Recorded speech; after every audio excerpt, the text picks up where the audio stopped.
Hello and welcome to this series on discrete mathematics. अब इस series के अंदर we will not get into that theoretical part जो कि कॉलेज के अंदर कराया जाता है। ज़्यादा डेप्थ में नहीं जाना है, but still enough that will be helpful as the software engineer. तो without any further do let's just get into it. Total मिला के करीब 7-8 सब्जेक्ट हैं, 7-8 टॉपिक्स हैं। इनका थोड़ा बहुत भी आइडिया लग जाए तो इट इज़ क्वाइट हेल्पफुल। जैसे graphs is use in D S A, theory of logic. कई बार कुछ ऐसे प्रॉब्लम्स आ जाती हैं जहाँ पर तुम्हें प्रूव करने की ज़रूरत पड़ जाती है। तब बाकी रिलेशंस तो नॉर्मल डेवलपमेंट में काफ़ी यूज़ होता ही है। कॉम्बिनेट्रिक्स अगेन डीएसए का पार्ट है। तो एक एक करके will go over all the topics. First one being set theory. तो सुनने में लगता बहुत थ्योरेटिकल है set theory, but it has quite of lot of applications. तो without any further do let's just go. पहला question, what is a set? तो set is 3 keywords. It is unordered collection of distinct elements which are well defined. ये 3 keyword जिसको समझ में आ गए उसको set समझ में आ गया। तो अन सेट एक ग्रुप है ऐसे एलिमेंट्स का जो कि अनऑर्डर्ड हो। तो ग्रुप है तो मतलब 1 3 5, क्या ये एक सेट है? हाँ, ग्रुप है।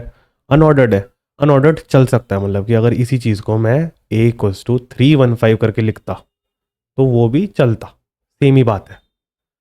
दूसरा कि डिस्टिंक्ट, क्या ये डिस्टिंक्ट होने पड़ेंगे? हाँ, होने पड़ेंगे। तो तुम ये नहीं लिख सकते कि 1 3 फिर से 3 रिपीट हो गया, फिर से 1 रिपीट कर दो भाई 5। नो, तो दे शुड बी डिस्टिंक्ट। एक नंबर जो आ गया वो आ गया, बार बार रिपीट नहीं करना है। And well defined, you have to define the domain. तो तुम बोलोगे कि एक सेट है जो नेचुरल नंबर्स पे है, तो वो नेचुरल नंबर्स पे ही रहेगा। यहाँ पर कोई स्ट्रिंग नहीं आ जाएगा बीच में कि अचानक से तुम किसी का नाम लिख दो इस सेट के अंदर। No, that is not allowed. So this is what a set is. एक ऐसा ग्रुप, ऐसा कलेक्शन ऑफ एलिमेंट्स जो कि अनऑर्डर्ड हो, डिस्टिंक्ट हो और वेल डिफाइंड हो। As you can understand by this कि इट इज़ यूज एवरीवेयर। हमें तो कलेक्शन हर जगह ज़रूरत पड़ती है। विश लिस्ट होगी तुम्हारी अमेज़ॉन की, उसमें एक एलिमेंट एक ही बार तो आएगा। उसके तुम नंबर बता सकते हो कि हाँ इतनी बार आएगा। मतलब कि let's say you are buying a mouse, तो 2 माउस खरीदने हैं, बट माउस तो एक ही रहेगा ना। कमिंग टू कार्डिनैलिटी, कार्डिनैलिटी एक नॉर्मल वर्ड है। कहने का मतलब है कि एक सेट के अंदर कितने एलिमेंट्स हैं। इस सेट के अंदर 3 एलिमेंट्स हैं, तो इसकी कार्डिनैलिटी 3 होगी। रटने वाली चीज़, not something to worry about. Then comes the representation part. Set को रिप्रेजेंट कैसे करते हैं? नोटेशंस। तो देर आर 2 नोटेशंस, एक टैबुलर, एक सेट बिल्डर। तो टैबुलर नोटेशन क्या बोलती है? This is a tabular notation, you have to tell all the elements present. तो दिस 1 3 5 तुमने बता दिया। लेट से कोई ऐसा तरीका होता है जिसमें you could give a rule, और उसके हिसाब से तुम्हारे सारे एलिमेंट्स निकल के पता चल जाते हैं। एक रूल बनाकर देखते हैं चलो।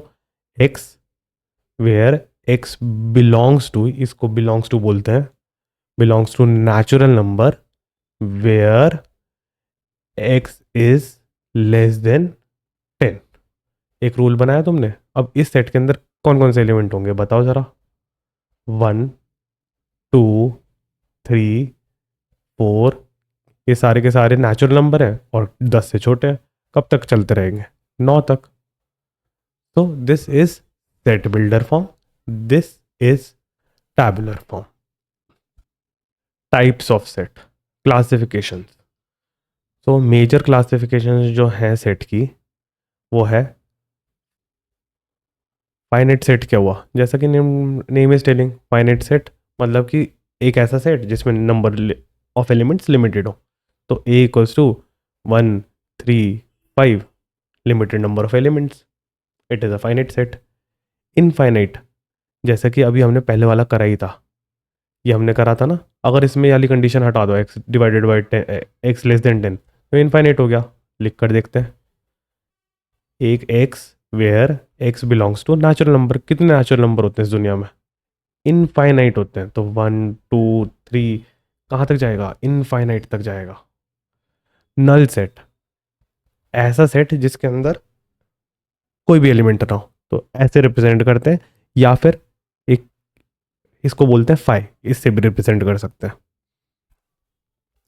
और यूनिवर्सल सेट, ये कंटेक्स्ट की बात है, बट ये ऐसे यूज होता है। सपोज एक तुम रेक्टेंगल बनाओ, जैसे this is just representation, okay. और तुम्हारा ये सेट है ए, इसके अंदर कुछ एलिमेंट्स थे, तो बाहर के जो एलिमेंट्स होंगे, और यहाँ पर भी कोई सेट हो सकता है बी, सारे सेट एलिमेंट्स मिलाने के बाद जो एक सेट बनेगा उसको बोलेंगे यूनिवर्सल सेट। सारे सेट के एलिमेंट्स जिसके अंदर प्रेजेंट हो, that is a universal set. Subset करने से पहले एक ग्राफिकल रिप्रेजेंटेशन देख लेते हैं कि सेट को रिप्रेजेंट कैसे करते हैं। सेट को रिप्रेजेंट करते हैं एक सर्कल से, ठीक है।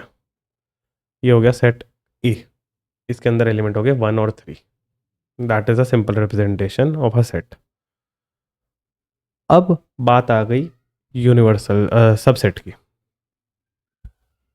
तो सबसेट मतलब जैसा कि नाम बता रहे हैं कि सपोज तुम्हारे पास एक ए सबसेट है, उसके अंदर बी हुआ, तो B is a subset of A.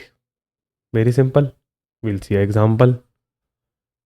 Let's say you have a set as 1 3 5 7, ठीक है। और बी सबसेट है तुम्हारे पास 1 और 3। तो क्या सारे एलिमेंट्स जो बी के अंदर हैं वो ए के अंदर प्रेजेंट हैं? हाँ हैं प्रेजेंट, 1 और 3 ए में भी है। तो B is a subset of A, ऐसे रिप्रेजेंट करते हैं। एंड अगर ग्राफिकल फॉर्म में दिखाना हो तो और सिंपल है भाई। ये रहा मेरा ए सेट, उसके अंदर क्या क्या एलिमेंट्स थे? 1 3 5 7। और जैसे ही बी की बात आई तो बी कहाँ पर है? बी ये रहा 1 और 3। तो B is a subset of A. Equality बतानी हो सेट की कि दो सेट इक्वल हैं कि नहीं, तो कैसे देखोगे? अगर ए के अंदर 1 3 5 है और बी के अंदर 1 3 1 5 है, लेट से ऑर्डर चेंज कर दिया हमने, क्या ए इक्वल्स टू बी? हाँ, बस नंबर ऑफ जो जो एलिमेंट है वो देख लो। भले ही अनऑर्डर्ड है, बट जो एलिमेंट इसके अंदर प्रेजेंट है वही बी के अंदर है, तो A is equals to B. That is equality of a set. Coming to operations on a set, तो simple operations, will just take example of just जो हमने पहले यहाँ पर ले रखा है। ए के अंदर 1 2 3 है, बी के अंदर 3 4 है। तो एक ए लिया, उसके अंदर 1 2 3, और बी के अंदर 3 और 4। तो if we want to do union, A union B करना है, तो क्या होगा? उन दोनों को कंबाइन कर दो। तो A union B equals to 1 2 3, जो कि दोनों के अंदर है, एंड 4। ए इंटरसेक्शन बी क्या होगा? Only look for the common parts. जैसा कि इसमें देख सकते हो तुम, कॉमन क्या है? 3 है बस कॉमन, तो only take the 3 part. A minus B, this is set difference. तो सेट डिफरेंस कैसे होता है? ऐसे एलिमेंट्स ए में जो बी में ना हो। तो बी के अंदर 3 है, देखो ना कॉमन पार्ट क्या है? 3 यहाँ पर भी है, 3 यहाँ पर भी है। तो ए में ऐसे कौन से एलिमेंट्स हैं जो बी में नहीं होंगे? 1 और 2 ही है। Look at this representation, 1 and 2 are not present in B. तो a minus b will give us 1 and 2. There is another thing called symmetric difference. उसका रिप्रेजेंटेशन अगर दिखाना है, जैसे a b, यहाँ पर 3 कॉमन पार्ट था, 1 और 2, और ये 4, तो सिमेट्रिक डिफरेंस हो गया। बस कॉम्प्लीमेंट को हटा दो, तो इतना पार्ट लेना है और इतना पार्ट लेना है। तो A symmetric difference B is, it is represented by this is 1 2 4. So you just have to delete the common part in symmetric difference. These are few operations on a set. One another operation is complement of a set, which is also very important. तो तुम्हारे पास एक universe है, उसके अंदर ए है, ए के अंदर 1 2 3 था, पहाड़ लेट से तुम्हारे पास 5 है। ये यूनिवर्स हो गया। कॉम्प्लीमेंट ऑफ अ सेट बोलता है, ए डैश से रिप्रेजेंट करते हैं कि ए के बाहर जो भी है वो सब दिखाना है। तो कॉम्प्लीमेंट मतलब बाहर की चीज़ है। तो क्या है यहाँ पर, सिर्फ 5 है, that is complement of a set. Very simple, very easy. These are all the fundamental topics, operations, equality, subset, तुम्हारा types of set and representation. Then there are developer use case. कहाँ पर यूज़ करते हो? So you use it in deduplication. कोई भी D S a problem जहाँ पर तुम्हें रिपीटेड एलिमेंट्स नहीं चाहिए तो तुम सेट यूज़ करोगे। जावा स्क्रिप्ट हो चाहे जावा हो, पाइथन हो, every one provides set data structure, very fundamental. Database में यूज़ होता है उनकी क्वेरीज, यूनियन, इंटरसेक्शन, वहाँ पर यूज़ होता है। Role based access as an AWS में जैसे रोल देते हो तुम, कि ये एडमिन है, कहीं पर भी रोल दे सकते हो।